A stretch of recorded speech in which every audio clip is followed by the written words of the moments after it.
अभी मैंने 20 किलो वजन कम किया, तो उस 20 किलो को मैं मेंटेन कर रही हूँ। आगे की जो भी मेरी जर्नी है, मुझे और भी जो कम करना है वो आराम से मैं कम करूँगी, फिर मैं उसको मेंटेन करूँगी, है ना।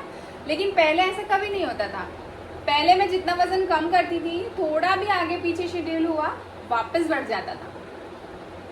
तो मुझे समझ नहीं आता था कि सही तरीके से वेट लॉस मैं कैसे करूँ। और जैसे जैसे मेरी एज होती जा रही थी, वैसे वैसे मेरी वीकनेस, मेरे करने की जो कैपेसिटी होती है ना, वो कम होती जा रही थी। जैसे मैं एक्सरसाइज पहले बहुत देर तक कर पाती थी, अब उतनी स्ट्रेंथ ही नहीं बची थी कि बहुत देर तक आप वॉक कर रहे हो या एक्सरसाइज कर रहे हो, नहीं होता था उतना।